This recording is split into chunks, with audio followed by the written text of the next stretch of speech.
నేను అన్నారు కదా కేటీఆర్ మాట్లాడుతూ ఇంకొకరు మాట్లాడుతూ అది నిజాయితీ గల అధికారని. మరి ఆ నిజాయితీ గల అధికారికే నేను ఇచ్చిన కదా చైర్మన్‌గా. అతను వద్దని చెప్పలేదు కదా! అతనే చేసినా కదా! అతను చేయమంటే అతను ఫైల్ పంపించి మళ్ళీ వేరే ఫైల్ పంపిస్తే నువ్వే ఉండాలయ్యా బాబు కమిటీ చైర్మన్ నువ్వే ఉండాలని చెప్పి అతనికి ఆ విధంగా ఇచ్చిన తర్వాత చేయలే.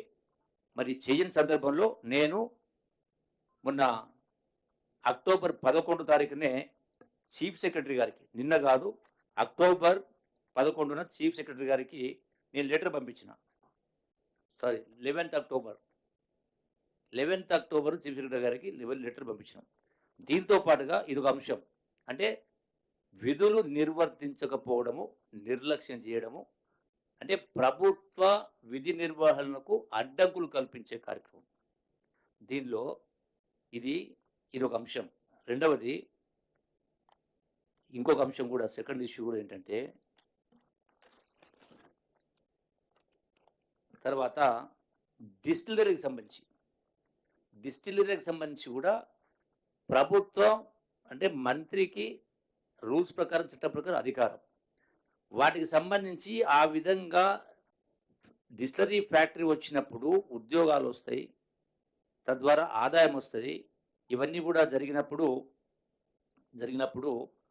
మరి ఎందుకు మీరు లేట్ చేస్తా ఉన్నప్పుడు ఆయన ఏం చేసిండు కేసీఆర్ గత ప్రభుత్వంలో కేసీఆర్ క్యాబినెట్‌కి పంపిండు. మీరు కూడా క్యాబినెట్‌కి పంపండి అని దానిపైన అధికారి రాసినప్పుడు ఆ గత ప్రభుత్వంలో కేసీఆర్ ఏం పంపిండో ఫైల్స్ పంపమని అడిగినాం. ఫైల్స్ ఏం రాసిండో ఏం పంపిండో కేసీఆర్ ఎట్లా పంపిండు మరి రూల్స్‌కు వ్యతిరేకంగా ఎట్లా పంపిండు? ఏం చేసిండు? ఎందుకు పంపాల్సి వచ్చింది? అంటే ఆ ఫైల్స్ కూడా రాలే. ఫైల్స్ కూడా పంపలే. ఈ రోజు దాకా పంపనప్పుడు మరి చీఫ్ సెక్రటరీ గారికి పంపడం జరిగింది.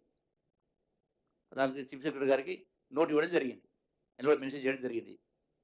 మరి దానికి కూడా రియాక్ట్ కాల. అట్లాగే ఇంకా కొన్ని విషయాలలో కూడా రాష్ట్ర ప్రభుత్వానికి డిస్టిలరీ కంపెనీస్ వాళ్ళు అప్లై చేసుకున్నప్పుడు వాళ్ళ యొక్క కంపెనీకి లీజ్ లైన్స్ ఉన్నప్పుడు లీజ్ లైన్స్ ఎక్స్టెండ్ చేస్తారు. లీజ్ లైన్స్ ఎక్స్టెండ్ చేసే రూల్ ఉంది. చెయ్యని కారణంగా ఒక్కటే కంపెనీ ద్వారా నెలకు 23 కోట్ల రూపాయలు 10 మాసాలకు 230 కోట్ల రూపాయలు రాష్ట్ర ప్రభుత్వానికి నష్టం జరిగింది. అంటే చట్టానికి లేకుండా కూడా చట్టంలో లేనివేమో చేసిండ్రు. చట్టాలు ఉన్నవేమో చేయలేదు.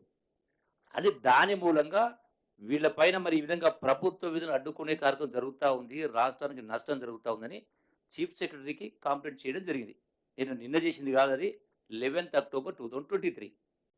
సో దానిపైన వాస్తవంగా దీనిపైన జరిగిందేంటి?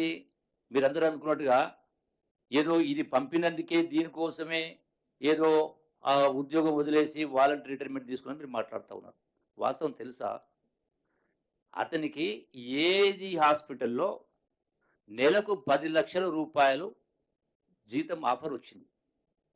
అందుకే ఢిల్లీలో కొన్ని కంపెనీలో అతను ప్రైవేట్‌గా ఎక్కువ సాలరీ వస్తదని కింద దానికోసమే వాలంటరీ పెట్టుకున్నాడు. ఆ విషయం నాకు తెలీదు. రెండోది ఇది వాస్తవం. మరి ఇది వాస్తవం ఇటువంటివి చాలా ఉన్నాయి. ఒకటి కాదు 10, 20 ఉన్నాయి.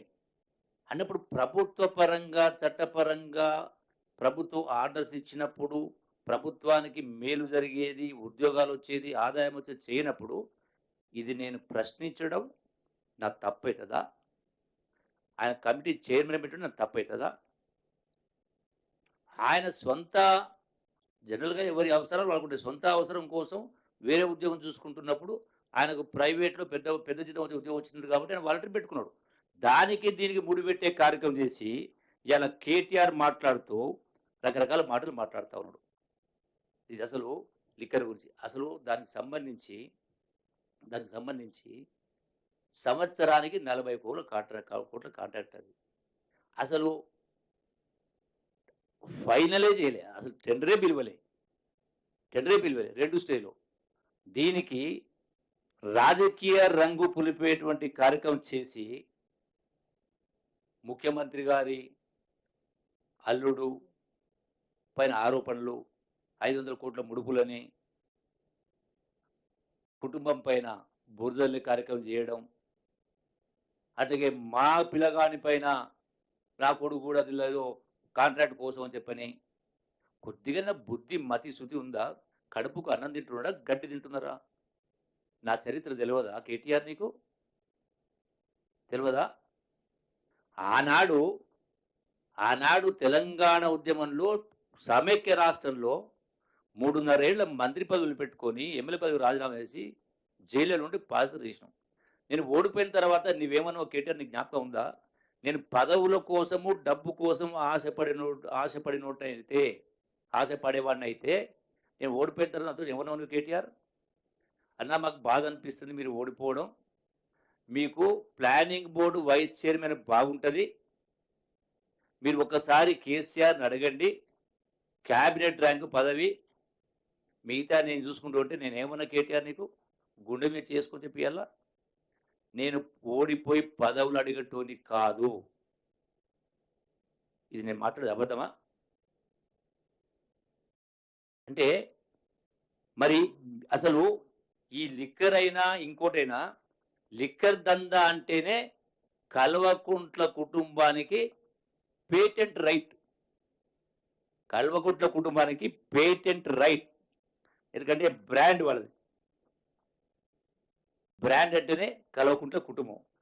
అరే మీరే కాకుండా ఒక ఆడబిడ్డ మీ సొంత చెల్లెలు ఢిల్లీలో ఢిల్లీ దాకా పోయి లిక్కర్ స్కామ్లు ఇరుక్కొని కోట్ల రూపాయల దోపిడీ జరిగి వ్యవహారం చేస్తే మరి మీరు బీఆర్ఎస్ పార్టీనే తాకట్టు పెట్టి బీజేపీ కాళ్ళ మీద మోకరిల్లి మీరు చేసిన ప్రయత్నం తెలియదా?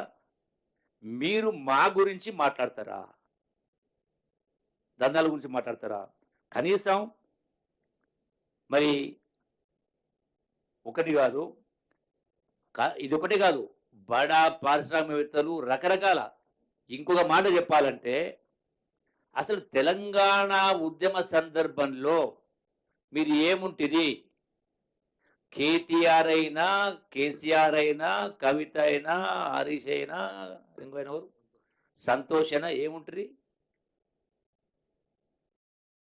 ₹1,00,000 కారు అమ్ముకున్నారు బిల్లులు కట్టలేక. చూపించాలనా? అవన్నీ వ్యక్తిగతంగా మాట్లాడితే బాగుంటుంది చెప్తలేను కానీ మరి ఈ రోజు మీ పరిస్థితి ఏంది? ఈ రోజు మీ పరిస్థితి ఏంది? ఒక్కొక్కరు వేల కోట్ల రూపాయలు పడగలు ఎత్తిండ్రు కదా. మీరు నన్ను మా ముఖ్యమంత్రి గారిని ఏలు పెట్టి చూపిస్తారా? అట్లా ఆశపడేటట్లు ఉంటే ఈనాటికి నేను వేల కోట్లు సంపాదిస్తుండే.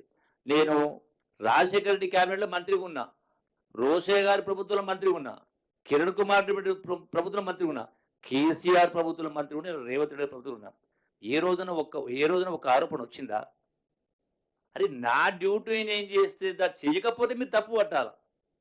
చేస్తున్నప్పుడు ప్రభుత్వ విధులకు అడ్డం కలిగినప్పుడు పై అధికారికి మంత్రిగా నా బాధ్యత కూడా అతనిపై చర్యలు తీసుకోమని రాసినాం. నేను రాసినందుకు ఆయన పోయినట్టుగా ఇంకేదో మీరు మాట్లాడి మా కార్యక్రమం చేస్తే ఇది ఎంతవరకు సమంజసం అవుతుంది? ఎట్లా ఏ లెక్క ప్రకారం కరెక్ట్ అవుతుంది? ఈ రోజున ప్రతి మనిషికి ఆత్మగౌరవం ఉంటుంది. ఆత్మగౌరవం ఉంటుంది.